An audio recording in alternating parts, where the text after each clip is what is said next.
Živijo, jaz sem še vedno Janin, tole je pa že spet isto Ktori.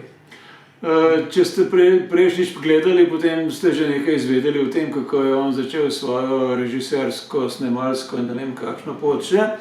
Danes ga bomo pa vprašali, kam je pravzaprav kdaj šel. Ja, zgodb je veliko.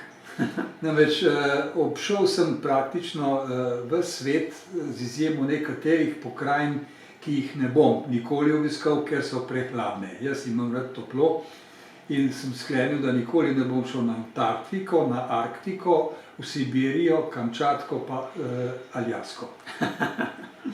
Vse ostalo praktično sem pa že skoraj prevandral. Ostala mi je še Zapadna Amerika. To hranim za tiste čase, ko bom s palčko hodil okrog, ker ta svet omogoča gibanje, kljub temu, če si gibalno omejen. Komplicirane države si pa že obdelal več ali manj. Tiste, ki zahtevajo hujše napore in ki zahtevajo kondicijo, ki zahtevajo prilagajanje v večji meri, pa mislim, da sem jih obdelal v celoti. No, pa je pogledati malo bolj konkretno. Še enkrat. Vidim, da imaš tam silno modern avto, pa še bolj moderno prikolico. Ja, to je zgodovina. To je obdobje, ko sta otroka še hotela potovati z nama. In sicer smo šli v takole opremljeni po Jugoslaviji. To je bilo v zadnjih zdihljajih države, naše bivše, nekdanje, ko sem hotel, da pravzaprav na osnovi mojih izkušenj snemanj periskopa za televizijo otrokoma pokažem pravzaprav vso lepoto Jugoslavije takrat. In smo naredili 2 osmici po vseh republikah in avtonomnih pokrajinah. 2 osmici v 2 letih. 2 poleti smo temu namenili in to je bilo prekrasno potovanje. Potem seveda je bilo treba iti tudi majčkeno v bližnje države, kot je vedno vabljiva Grčija, kamor sem se potem vračal še ne vem kolikokrat na vse možne otoke.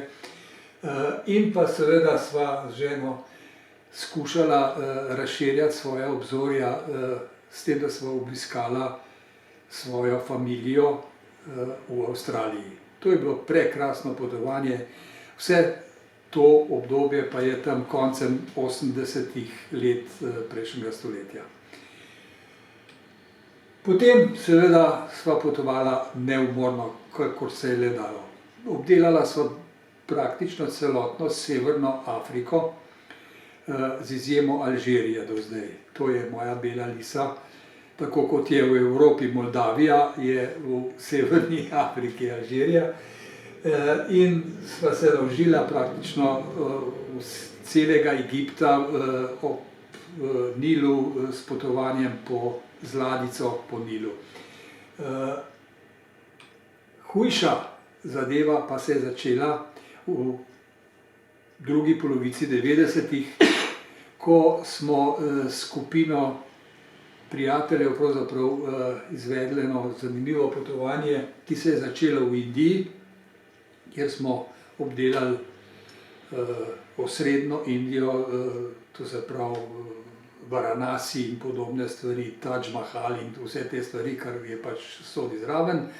Pozneje sva obiskala Ladak, to se pravi Severno Indijo, in pa Južno Indijo od Bombeja navzdol. Tako da imam to področje zelo lepo obdelano. Na tem potovanju pa smo se premaknili iz Indije preko Nepala v Tibet in do Hongkonga. Slikce bojo morda kaj poznej. V glavnem obiskali smo tudi prelep Iran v tistih časih, ko pravzaprav se je še dalo normalno doživljati staro dobro Perzijo. Posebno potovanje je bilo koncem prejšnjega tisočletja, to se pravi 1999, se spomnim, Sem obiskal najbolj zanimiv del zgodovine človeštva za moj osebni okus, ko sem pravzaprav dobil kontakt s kameno dobo. To, Janin, ti zelo dobro poznaš, ker si bil večkrat tam. To je Nova Gvineja oziroma zapadni del, ki se imenuje Irian Jaya, ki je bila nekoč Nizozemska. Stik s temi ljudmi je bil fenomenalen in moram reči, da spomini na te prijazne ljudi, ki živijo v svojem animističnem svetu, je bil fenomenalen. Zgodba teh ljudi se najlepše skazuje skozi dogodek, ki se je zgodil, namreč bili smo v močvirnem delu Irian Jaye na jugu, kjer so vaščani pod diktatom ameriškega misionarja zgradili po vasi sredi močvirja mostovže, pločnike. Čim je misionar umrl, so nemudoma razdrli te mostovže in ta les, obdelan les, prodali za hrano. Moji prijatelji so se čudili, kako da se lahko tako spozabijo in pridobitve civilizacije tako na hitro zavržejo. Jaz sem rekel, poglejte jih pod noge. Namreč fantje so imeli, domačini, ukrivljena stopala, ker so bili navajeni dolga tisočletja hoditi po močvirju, po podrtih drevesih. Zato so pač za okroglino potrebovali zaokrožena stopala. In so jih ravni, podni teh trotoarjev pravzaprav samo motili.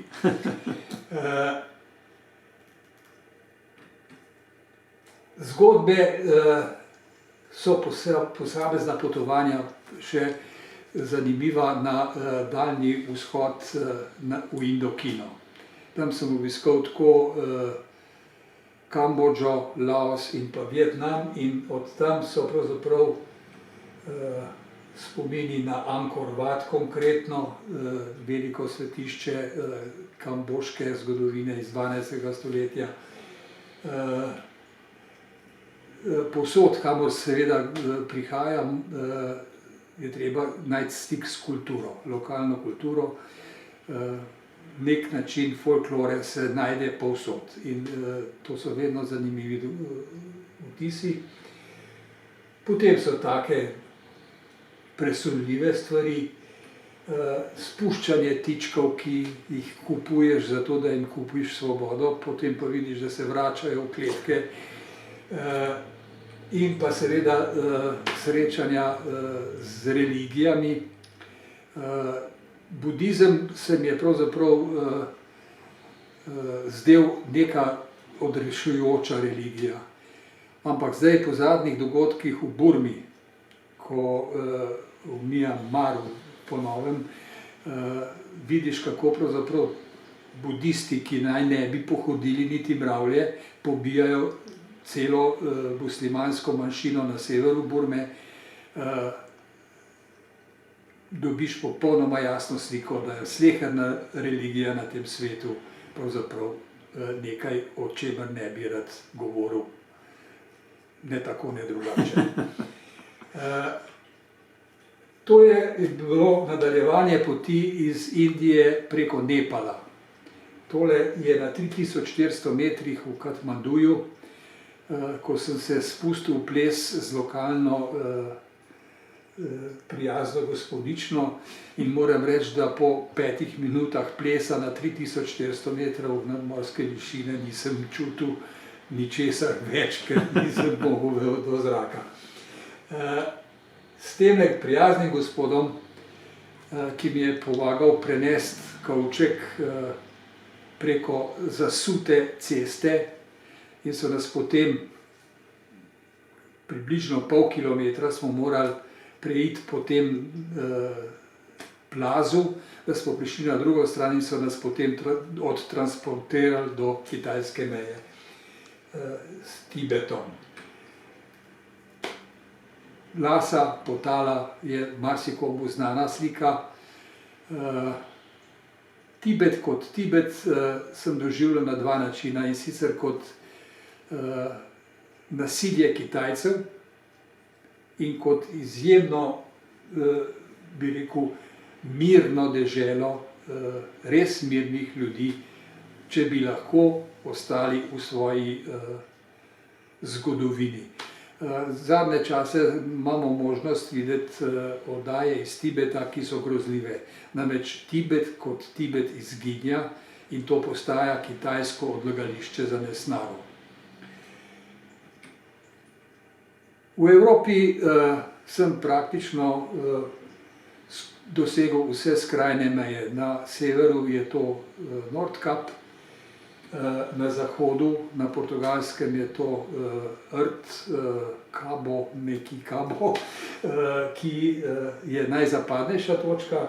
Prej sem že, v prejšnji oddaji sem pripovedoval o tem, da sem bil na geometričnem centru v Litvi, ki je pa praktično tudi eden najbolj vzhodnih delov Evrope izven nekdanje Sovjetske zveze oziroma današnje Rusije. Dodam naj še lepote iz Egipta, ki so pod vodo. Namreč ta maska je simbol tega, da sem videl pravzaprav koralni greben z vsemi ribami, v vseh barvah in v vseh možnih podobah.